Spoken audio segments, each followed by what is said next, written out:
네, 안녕하세요. 이번 시간에는 서머다이너믹스 10번째 시간으로 엔트로피에 대해서 마지막으로 살펴보도록 하겠습니다.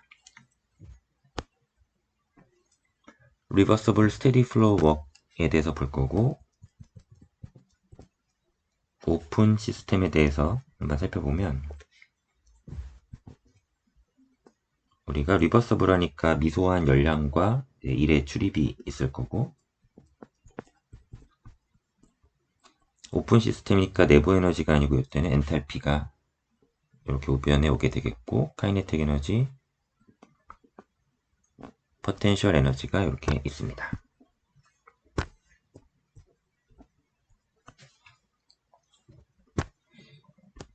그러면 델타 Q 리버서블은 TDS로 표현이 되고, 이 TDS는 DH-VDP로 표현이 되니까 양변에서 DH가 소거가 되죠. 따라서 리버서블 미소 웍은 마이너스 VDP 마이너스 D 카이네틱 에너지 마이너스 미소 포텐셜 에너지 이렇게 됩니다.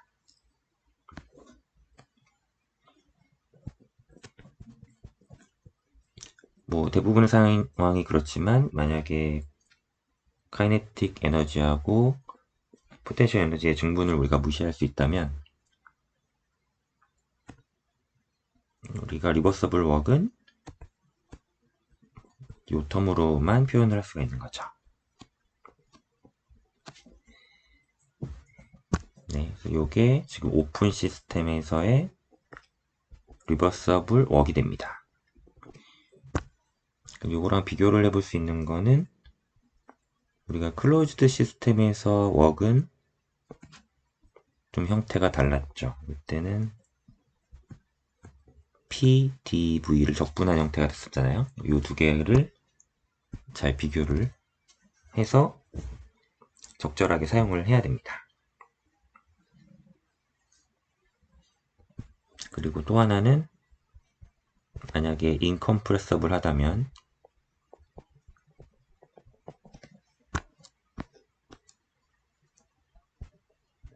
리버서블 웍은 인컴프레서블 하니까 저 비체적이 밖으로 나오겠죠. 그러면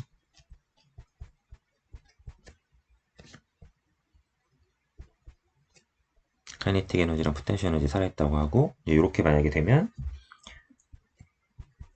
여기서 이제 만약에 내가 웍이 없다. 그러면 어떻게 될까요? 그러면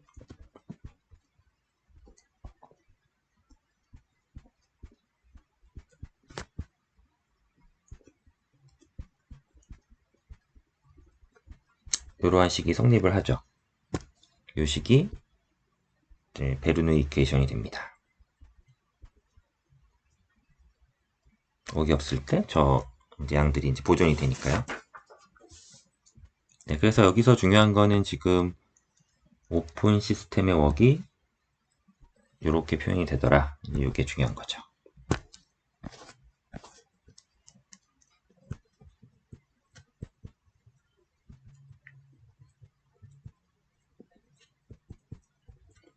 자, 그러면 컴프레서 웍을 한번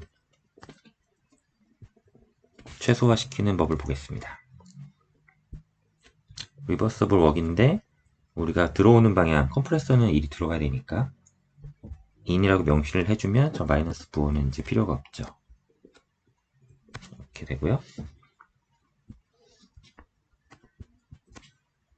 그러면 압력과 비체적이 이렇게 있을 때 우리가 P1에서 P2로 컴프레서를 통해서 압력을 이제 높여주고 싶은 건데 이 1번 상태에서 이렇게 해서 압축이 돼서 올라가죠. 요 일반적인 게 이제 이게 폴리트로픽 과정이 하나 있고요. 여기서 내가 등온 과정으로 가고 싶으면 이렇게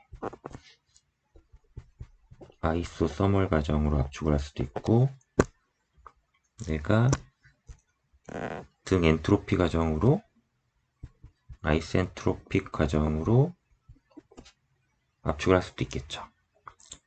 때는 요 n이 BRB가 되면 되는 거고,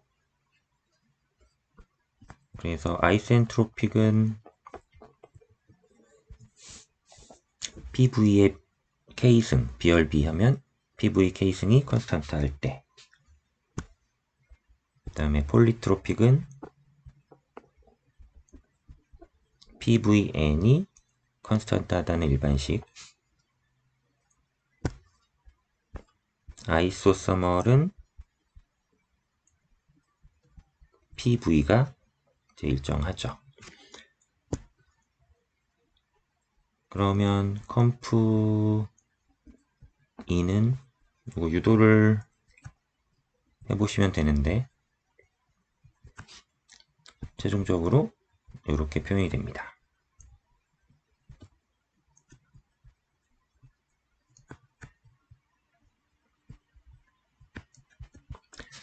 폴리트로픽은 저 시계에서 K를 N으로만 딱 바꾸면 똑같고요. 그 다음에 아이소서멀은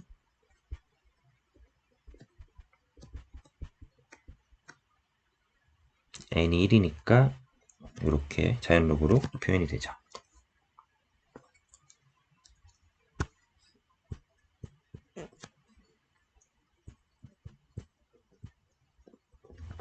그 다음 등엔트로피 과정의 효율을 볼 건데,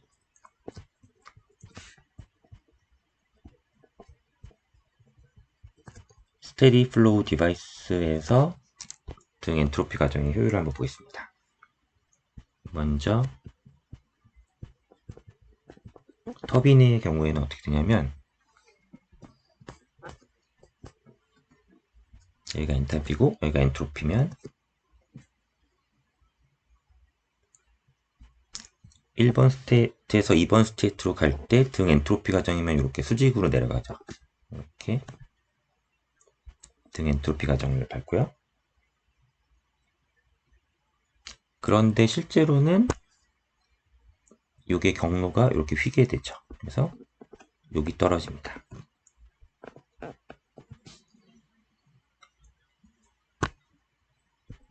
그러면 이상적인 등 엔트로피 과정에서는 요만큼의 내가 엔탈피를 취하려고 하는 건데, 실제적으로는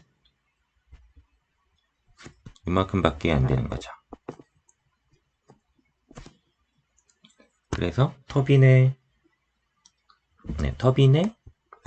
열효율은 이상적인 엔탈피 증분분의 실제적인 엔탈피 증분이 되는 거죠. 이렇게 되니까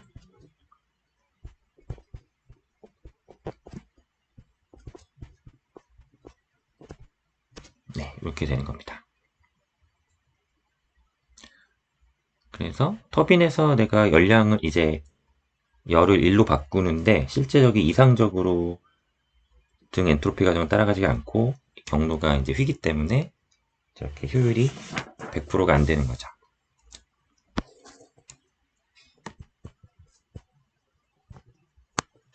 그러면 컴프레서하고 펌프도 한번 볼게요. 그러면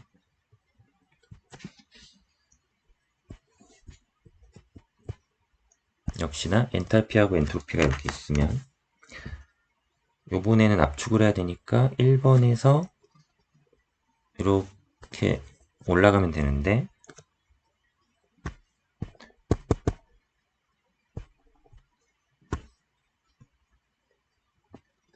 요만큼 올라가서 내가 이상적으로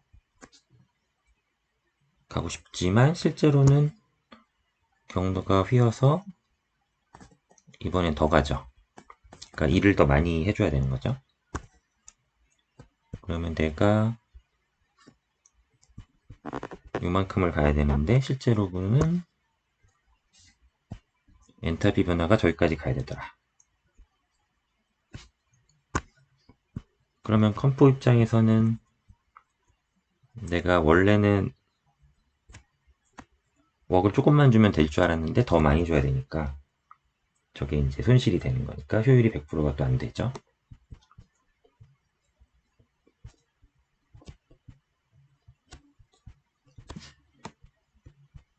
컴프레서는 기체에 대해서 하는 거고 펌프는 액체에 대해서 하는 거니까 똑같은데 액체는 인컴프레서블이니까 이렇게 다시 한번 표현이 되겠죠.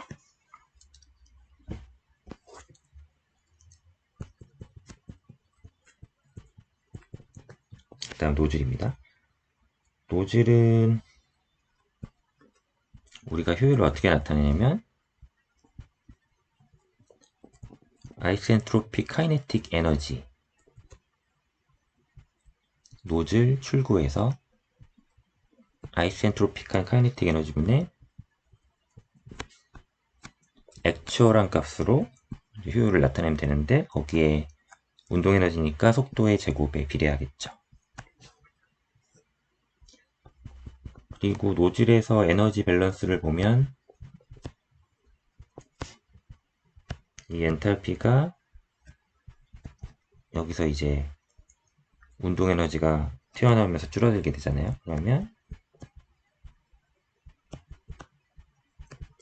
네, 이렇게 표현이 됩니다. 결국에 내가 이 노즐의 역할은 가속을 시키는 건데 그게 이제 운동 에너지 형태로 나타날 거고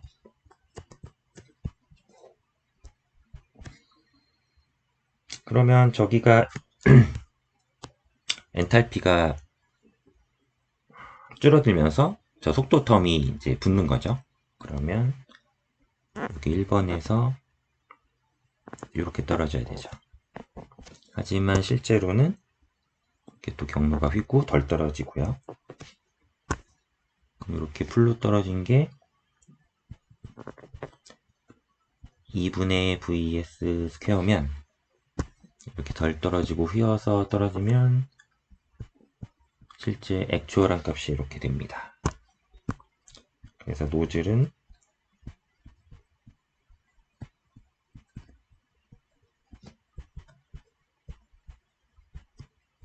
이렇게 효율이 표현이 되겠네요.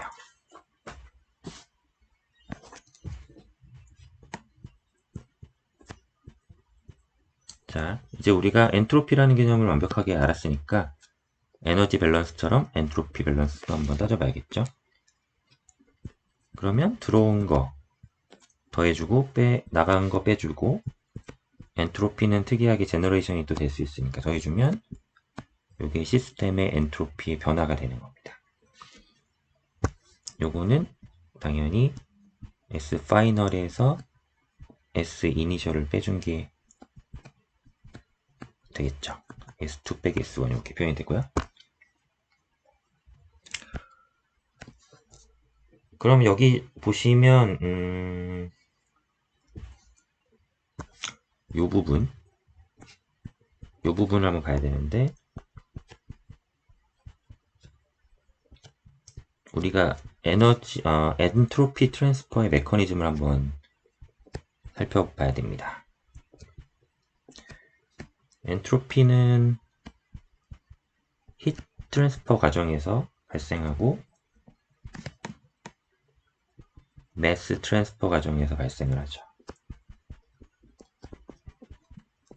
웍으로는 엔트로피를 못 만들죠. 그래서 S 히트 트랜스퍼로 인한 엔트로피는 엔트로피 정의상 이렇게 생겼으니까 이 녀석들을 이제 적분해주면 되는데 간략하게 이렇게 이산화해서 표현할 수도 있죠. 그리고 중요한 게 웍으로는 어떠한 엔트로피 변화도 만들 수가 없기 때문에 항상 웍에 의한 엔트로피는 0이 됩니다. 그 다음에 매스가 또 들락날락 하면은 엔트로피가 이제 들어왔다 나갈 수가 있으니까 이 녀석은 그냥 이렇게 단순히 적분을 해주면 되고 이게 만약에 시간에 대해서 변하면 시간에 대해서 이렇게 적분을 해주면 되겠죠. 그리고 이때 이 녀석은 이렇게 표현도 되고요.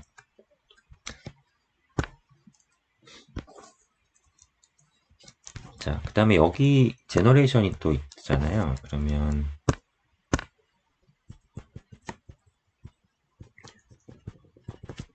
에너지는 생겨날 수 없지만 엔트로피는 제너레이션이 되죠.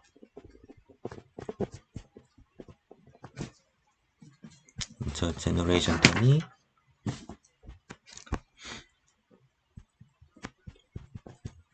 우리가 클로즈드 시스템하고 오픈 시스템을 좀 나눠볼 필요가 있는데, 오픈 시스템 이퀄 컨트롤 볼륨이죠. 컨트롤 볼륨을 논하는 이제 오픈 시스템 두 개로 나눠보면, 클로즈드 시스템에서는 S인 엔트로피 인아웃이 이렇게 열전달로 표현됐고, 제너레이션 텀이 있으면 이게 시스템의 엔트로피를 변화시키죠. 근데 만약에 이게 아디어배틱이다 하면 열량 부분이 히트 트랜스퍼 부분이 날아가니까 S 제너레이션은 그냥 아디어배틱 시스템의 델타 값이 되는 거죠. 저 제너레이션만큼 바뀌는 거니까요. 그 다음에 컨트롤 볼륨으로 오면 이제 이게 시간에 대한 변화율로 표현을 해보면 히트 트랜스퍼가 있고 들어오는 엔트로피가 있고 나가는 엔트로피가 있고 제너레이션 되는 엔트로피가 있으면 컨트롤 볼륨에서 엔트로피가 시간에 대해서 변화가 되겠죠.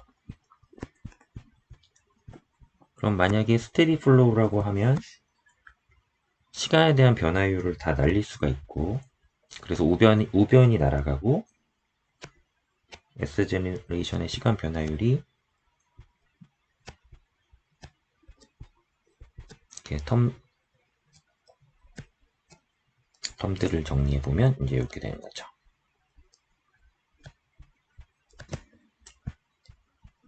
그럼 여기서 스테디 플로우이면서 싱글 스트림이라고 가정을 하면 저 시그마가 이제 필요가 없고요.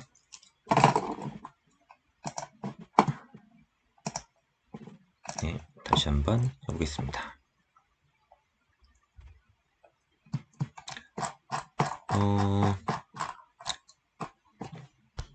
보시면 스테디 플로우에 싱글 플로우면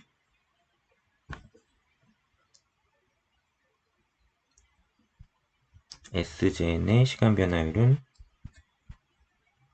이제 M.은 동일하니까 이렇게 묶이고,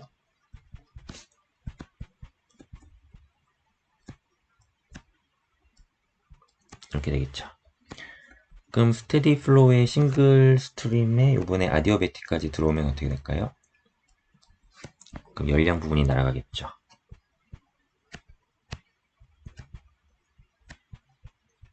네.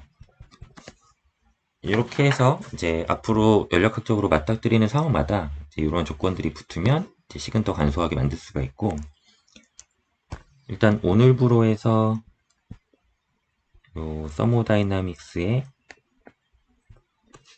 베이직은 다 끝났다고 보시면 됩니다. 그래서 이제 더 이상 제가 알려드릴 개념은 없고요.